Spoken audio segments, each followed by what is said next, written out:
Bonjour à tous et bienvenue sur Développement Facile. Toujours un cours consacré au framework JavaScript Dojo Toolkit. Donc, dans le cours précédent, vous avez commencé à découvrir l'utilisation des événements avec Dojo. Donc, c'est vraiment extrêmement d'une simplicité enfantine. Et bien là, c'est un complément. Ce cours, c'est la suite du cours précédent.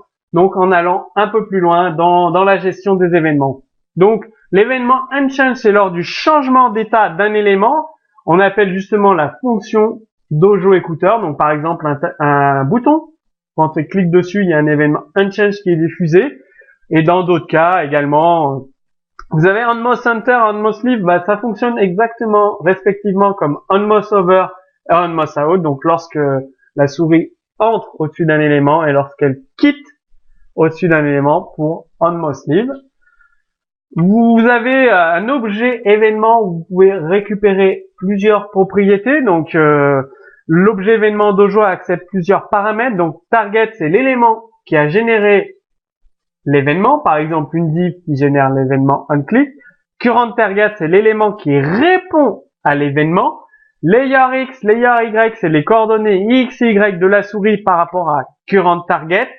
Page X, page Y, c'est les coordonnées X, Y du curseur de la souris, là par contre par rapport à la fenêtre du navigateur. Donc c'est différent de layer X et layer Y. Shardcode, c'est le code du caractère de la touche enfoncée sur keypress. Prevent default, ça empêche la manipulation par défaut de l'événement. Et stop propagation, si vous avez fait de l'ActionScript, vous le connaissez, ça empêche la propagation de l'événement au nœud parent, tout simplement. Vous pouvez déconnecter un événement ou dans les autres langages, ActionScript, c'est remove event listener. L'équivalent, c'est dojo.disconnect et ça met fin à l'événement qui était écouté, donc mis en place avec dojo.connect. Dojo.connect, c'est équivalent à dojo.addEventListener en ActionScript. Dojo.disconnect, c'est équivalent à dojo.removeEventListener en ActionScript. Bon, je sais pas pourquoi ils ont choisi disconnect et connect. Parce que dans les autres langages, c'est addEventListener et removeEventListener. Bon, il y a sûrement une raison. Je vous montre un exemple de code source comme d'habitude.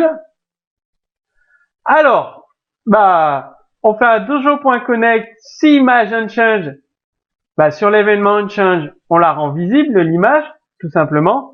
Donc, si image, elle est ici. Cliquez pour afficher l'image. Donc, il y a l'événement unChange qui est diffusé. On affiche l'image. J'ai pas fait la gestion du masqué, j'aurais pu le faire, c'est vrai. J'avoue. Événement unChange diffusé, on affiche l'image. Dans ce code source, qu'est-ce qu'il y a d'autre? Au-dessus de la liste, on fait un petit effet de style sur tous les enfants impairs de la liste. Et quand on quitte la liste, on enlève, on remet un background couleur blanche. Donc sur tous les enfants impairs, excusez-moi, module 1, 3, 5, 7. C'est comme jQuery en fait. Ensuite, si vous cliquez sur la balise div, ça va afficher les coordonnées de la souris. Un clic, coordonnées de la souris. Donc c'est les coordonnées de la souris par rapport au navigateur. Donc là, ça doit être proche de 0 ici, 9. Voilà, tout simplement.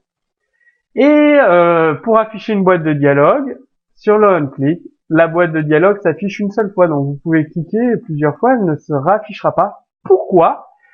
Parce que on a mis un handle bouton. Donc on écoute l'événement on-click sur Node qui est représenté par btncall qui est ici, l'ID btncall. Donc on crée un événement sur ce bouton-là. Une fois que l'événement est appelé, une première fois on affiche la boîte de dialogue. Par contre, la deuxième fois on fait un disconnect sur handle bouton, donc on déconnecte l'événement. C'est pour ça que ça ne marchera qu'une seule fois.